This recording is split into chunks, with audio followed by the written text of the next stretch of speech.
अस्सलाम वालेकुम। Welcome to today's lecture.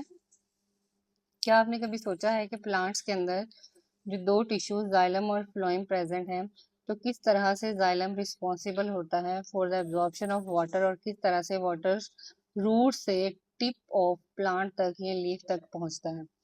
तो आज के इस लेक्चर में हम यही सब कुछ कवर करने वाले हैं। Internal structure of root and uptake of water and salt. हम जानते हैं कि प्लांट के अंदर जो ऑर्गन मौजूद है रूट्स, वही रिस्पॉन्सिबल होता है for the absorption of water and salt, जो कि सॉइल से एब्जॉर्ब करता है सॉल्ट को और वाटर को। अब इंटरनल स्ट्रक्चर कैसा है वो हम वन बाय वन जो है वो डिस्कस करते हैं। इंटरनल स्ट्रक्चर में सबसे आउटर मोस्ट लेयर जो होती है रूट्स में, वो आपके पास क्या कहलाती है? सेल्स की एपिडर्मल सेल्स कहलाते हैं। और वो एपिडर्मल सेल ही एक्सटेंड हुए होते हैं, ये सिंगल लेयर सेल होते हैं और एक्सटेंड हो जाते हैं हेयर लाइक स्ट्रक्चर में, जिसको क्या कहा जाता है? रूट हेयर्स कहा जाता है। अब ये जो रूट हेयर्स हैं, ये ही एक्सटेंशंस रूट हेयर्स कहलाती हैं और ये डायरेक्ट सॉइल से कांटेक्ट कर रही होती हैं, डायरेक्ट सॉइल से वाटर को एब्जॉर्ब कर रही होती हैं। और ये इसलिए भी प्रेजेंट होती हैं रूट हेयर्स, ताकि वाटर का सरफेस एरिया बढ़ जाए और बहुत ज़्यादा मिकदार में वाटर को एब्जॉर्ब किया जा सके। The soil water has a lower concentration of salt as compare to root hairs.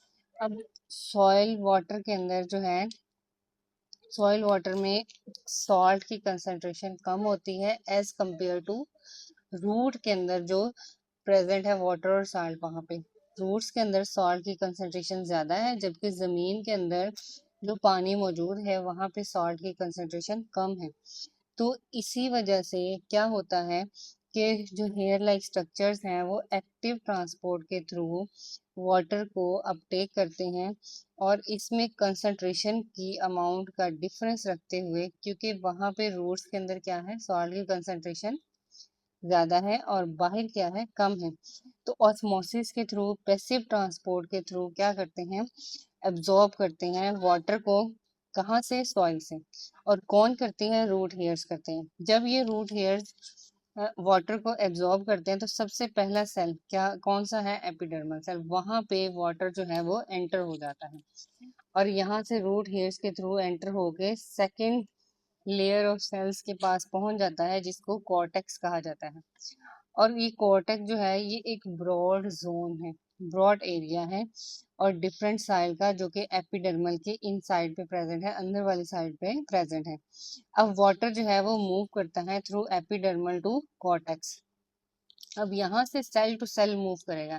किस तरह से? यहाँ से सेल जो है, क्योंकि यहाँ साल्ट की कंसंट्रेशन ज्यादा है तो यहाँ पे वाटर मूव कर जाएगा। इस तरह से वाटर मूव करता हुआ नेक्स्ट लेयर तक पहुंच जाएगा और वो नेक्स्ट लेयर आपके पास क्या कहलाएगी? एंडोडर्मिस कहलाएगी। और एंडोडर्मिस जो है वो innermost layer of cell है और इसको जो है ये क्या करती है, ये कहाँ से वाटर रिसीव करती है? ये कॉर्टिकल सेल से वाटर रिसीव करती है, कॉर्टेक्स से वाटर रिसीव करती है और फिर रिसीव करके किसको पहुंचाती है? पेरिसाइकल को पहुंचाती है। और पेरिसाइकल एक नैरो लेयर है, एक बिल्कुल बारीक सी सेल की लेयर है, जो कि एंडोडर्मिस के इनसाइड प्रेजेंट है, अंदर वाली साइड पे प्रेजेंट है।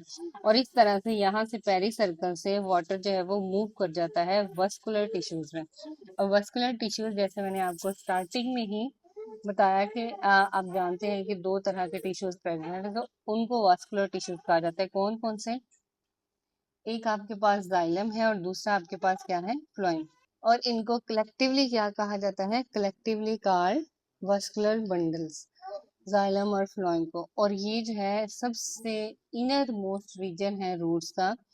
और यहाँ पे एक पाइप लाइन प्रेजेंट होती है, पाइप लाइक स्ट्रक्चर प्रेजेंट होते हैं, जो पाइप एक दूसरे से इंटरकनेक्टेड होते हैं और वही पाइप स्टेम के अंदर जो है वो जाते हैं। और स्टेम के अंदर जाते हैं तो रूट से स्टेम के अंदर वाटर जो है वो चला जाता है। और वाटर पेरिसाइकिल से मूव करता है कहाँ पे? जाइलम में और जाइलम ऑफ रूट्स में।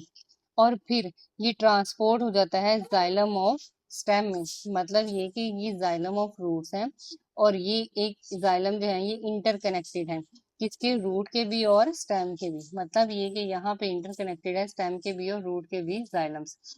अब ये वाटर जो है जाइलम ऑफ रूट से ट्रांसपोर्ट हो जाता है जाइलम ऑफ कहाँ पे, स्टेम में।